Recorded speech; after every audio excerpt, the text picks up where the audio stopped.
Hello everyone, 390 Wagon Master here. Today in this video we're going to show you guys the Radioddity CB-5000. I'm going to try to keep this as short as possible. This is just going to be an basic overview video, just kind of showing what this radio does in street legal form for the US market. Let's get started. Okay, in the box we get the manual. That's a nice manual. It's very well done.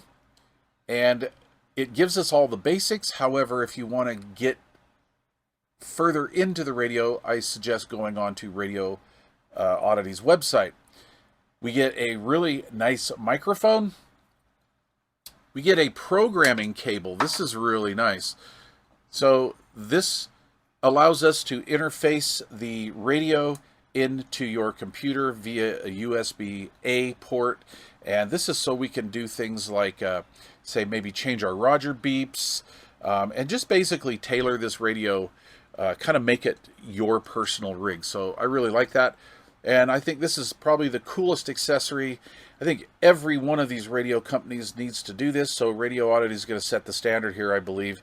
And we're going to get a mic conversion cable. Yep, that's right. This comes right with the radio. And really, they did not increase the price at all. So we're getting like a $20 bonus here with this mic cable, and this makes me very, very happy. All right, so we have an RJ45 end there, and we have a 4-pin Cobra DX type male connector here.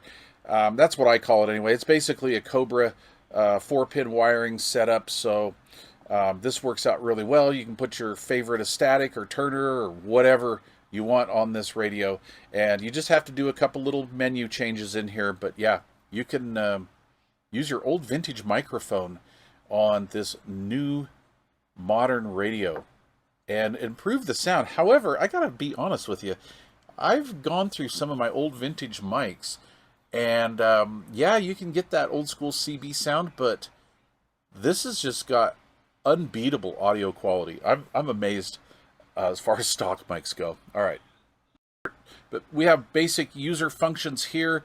This is our on-off button here. This is a multi-function button because it does a couple things. If you short press it, you can actually mute the speaker, which is a feature that I really like. You press and hold, it'll turn it on and off. When you turn this radio off, we get our day and date and clock here, which is kind of interesting. And yes, you can turn this off, so you don't need to have that on. So anyway, pretty cool. So we're going to push and hold real quick, and then this thing will boot up. We've got the Radioddity logo. Here's our band button to toggle us through all our bands and modes. We have auto squelch and RF gain, emergency and memory channel control, so you can program memory channels in here. It's a feature I honestly never use, but it's there. I know some folks like to do this. This is our up-down buttons for channel selection at this particular point in time. You can actually swap these out. You can do volume over here and then make this your channel selector. But in box stock form, this comes as your channel selector, and this is your volume. This is our NRC, noise reduction circuitry, which works very well in here. And then Vox. And that's an interesting function. All right, we have our function control, or our main function button here, and then our rotary selector here, which is multi-function as well. And like the way this is set up, this is our volume control, right? And then lock. We can push to lock. We just push and hold, and as you can see on our little TFT screen, we've got the confirmation of locking. This little screen is really cool. We have an SRF meter right here. Down below that, when you key the radio, this has an SWR bridge in it. So this actually has a built-in SWR meter that shows up right down there, just below the SRF meter, which I really like. This shows us our noise blanker status, our channel readout as far as frequency goes, set up for the US market currently. This is our scan indicator. When it's yellow, scan is off. When it's red, scan is on. And then our modes right here. Okay, really cool.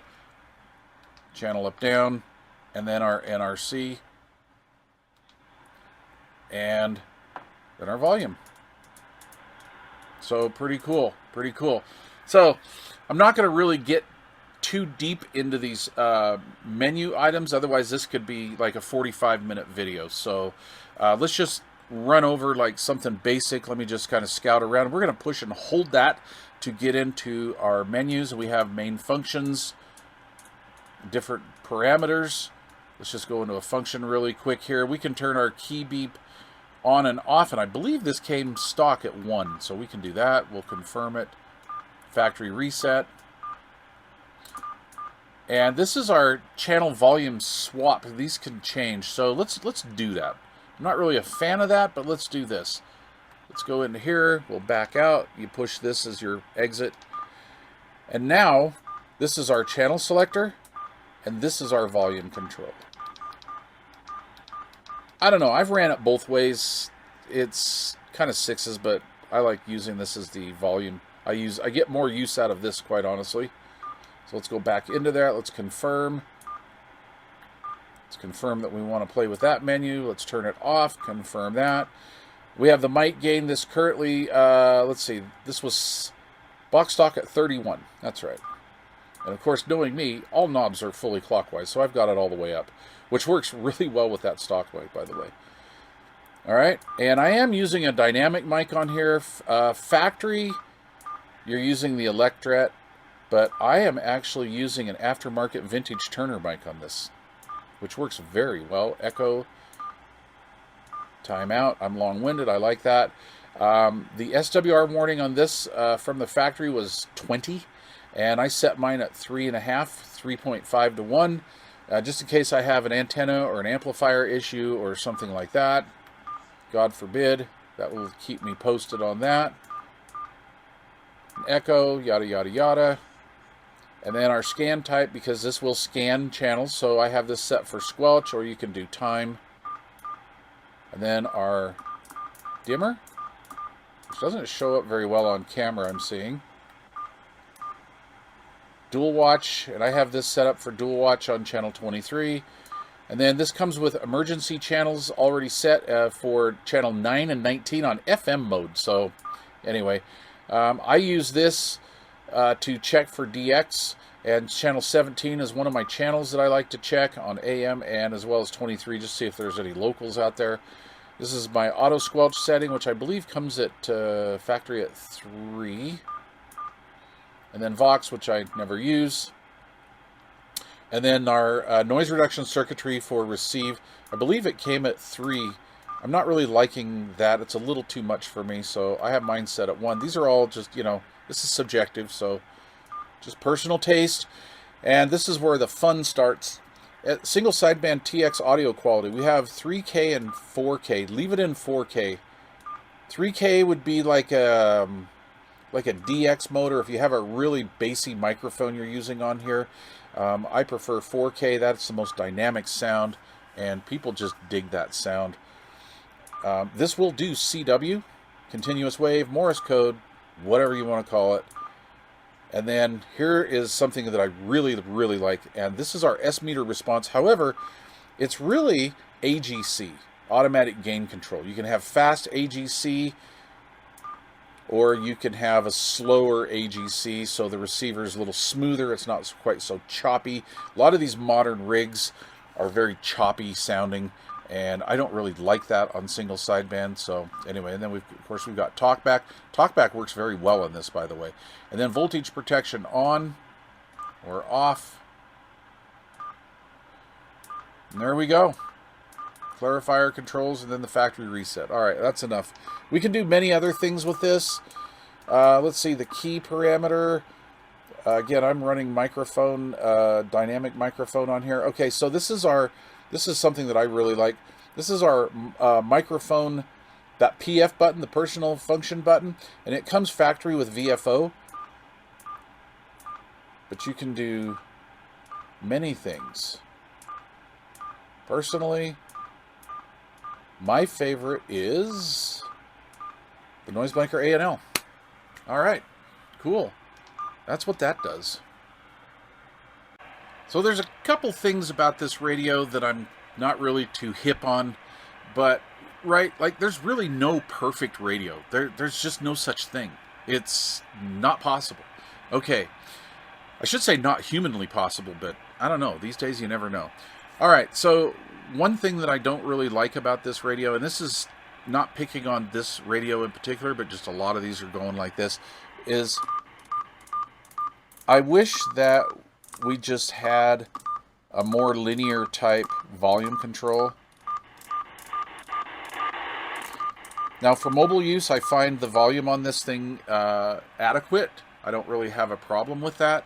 And then another thing, and this is just, I mean, I guess I'm being kind of nitpicky here, but for me, the way this radio will mount in my mobile, this screen is hard to read.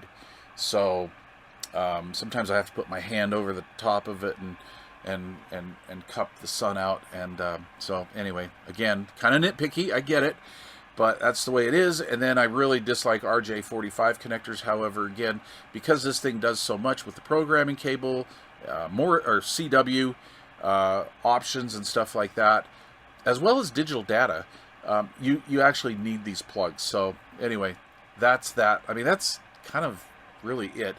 I really like pretty much everything this radio does. And then one little thing, just kind of a little weird thing of mine, kind of one of my pet peeves, but you know how when you have a radio, now my audio might get funky here, so I got to move my microphone, but let's do this. You know what I really dislike? Even old vintage CBs that do that? When you're changing channels and they cut out between each channel, all right? It makes, you know, turning the dial kind of sketchy. Now, but check this out. I hope somebody's talking right now. All right? So let's see. Let's do this.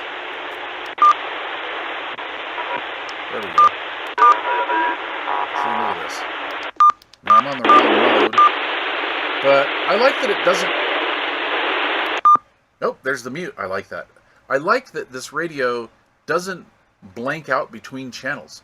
So when you're like scanning through channels or just going through channels, you know, manually, you don't miss anything.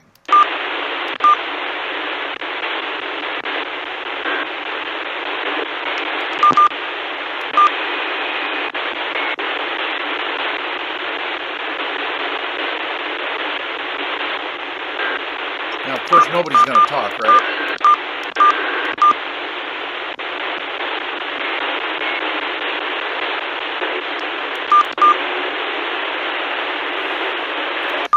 Anyway, I think you get my drift. So, yeah, I'm going to put this in the truck. I'm going to run it for a week or so, and I will get back with a probably a rather lengthy follow-up video on this radio. So for the past few days, I've been doing a lot of DX work, and this radio does get kind of warm. I think it's a pretty efficient design, honestly. I expected these radios to get warmer than it does. And remember, boys, wattage is heat. So, yeah, that being said, the heat sink is fairly even as far as how it kind of diffuses the heat from the RF output final.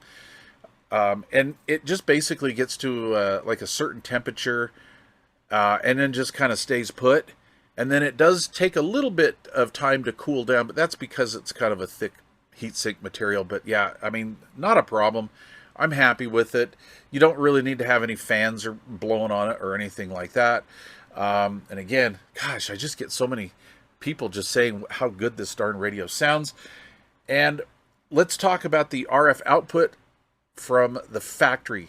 On AM and FM, I get a 4-watt dead key with 24 watts PEP feel-good watts with the PEP circuit on the meter. And on single sideband, average talk power, real-world talk power, just me talking into the microphone, I get an average of 8 to 12 watts with an PEP reading of 18. So not bad for being a street-legal radio. Not bad at all. It's, you know, what I would expect it to be. Especially to, you know, pass FCC certification. So generally, overall, I'm extremely happy with this radio. Anyway, stay tuned, and we'll do a really lengthy follow-up video on this. Oh, boy. All right, thanks for watching. If you have not yet subscribed to this channel, please consider doing so. If you have the CB-5000, let me know what you like and or don't like about it. Cheers, man.